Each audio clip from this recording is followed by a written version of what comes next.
What are some strategies that those working remotely could use to really build stronger communication with their colleagues? Good question, Lisa. Yeah, working remotely is tough, right? So, you got to build that connection, through a computer essentially. And a lot of times it's hard to take the right cues, through a Zoom or Teams to understand certainly what somebody might be thinking, or certainly what their what the social cues might be.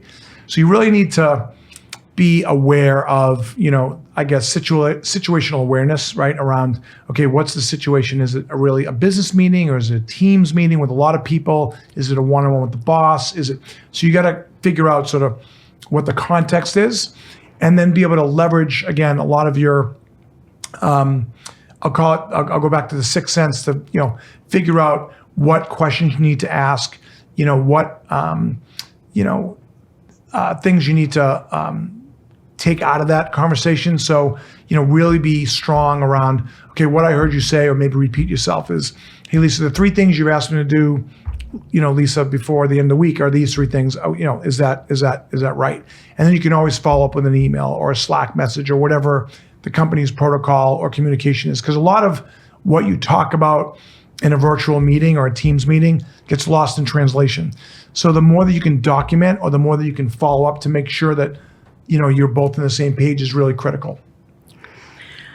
Let's talk about what role transparency plays in further cultivating the relationship with any of the colleagues, no matter what level they are in the corporation. I believe that you should always be transparent and honest and open, right? So even if it is hard to be honest and you want to not, let someone know exactly the way you feel, I think it's very, very important in today's business workplace. So again, you want to be able to advocate for yourself. You want to be able to, let your boss or your colleague know, what's troubling you, or what's, the challenge in a particular team situation. And you want to be able to do it in a positive manner, right? So make sure that you're delivering your message, not in a negative connotation, but more framed in a positive way. So here's what I'm seeing, everybody, and here's how I might help this problem, versus complaining that this isn't working and this is terrible and I think this isn't going to work, right? So you got to come in with the right, again, mindset, positivity, creativity, and put it out there. And then if you're going to have the negative Nellies in the room potentially, or maybe your boss is someone who's leans toward glass half empty, I try to always lean towards glass half full, and let's solve the problem together, right? Let's be problem solvers, but you have to be open and let people know what you believe is it's going to take to solve that problem, or move the company, or move the project forward. Well, and one of the things that I like to trade some comments for another.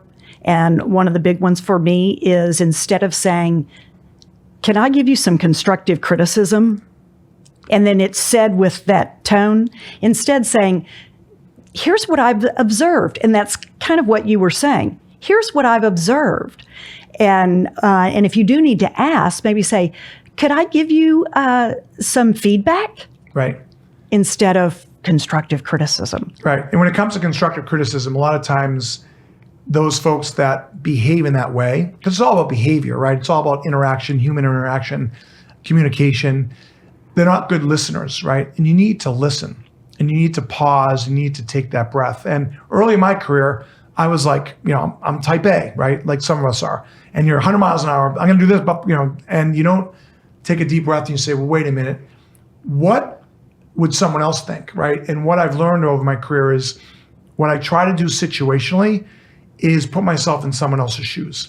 So if Lisa was in this situation, how might I react, or how might I like to see Lisa react, right? So I'd pause, listen, and then kind of have a constructive back and forth, but do it in a way that's respectful and, strong, back and forth, I'll say, from a listening and communication perspective. How could people that are working remote, what could they do to try and encourage more team building? Yeah, again, it's hard, right? Everyone's busy, everyone's got their head down, and then all of a sudden that Teams or that Zoom meeting pops up on their calendar. So a lot of it's, again, sounds simple, but time management, right? And you want to put some time aside each day to think, right? And to pause. And it's okay to, not just think about the work that needs to get done, but also take personal time, right? Take a walk, go grab a coffee. Don't always be going 100 miles an hour, but know that that meeting's coming up, and know that you're going to prepare for the meeting in a way where it's going to be most productive.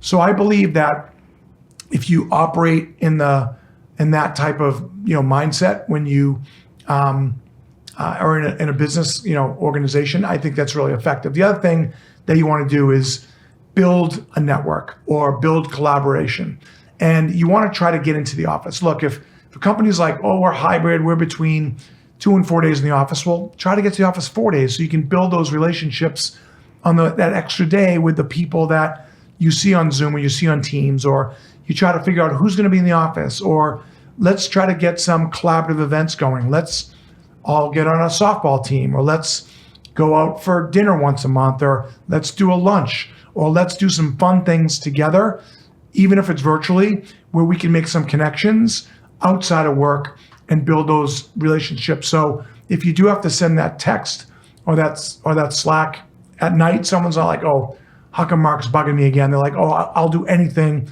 I'll run through a wall for that person.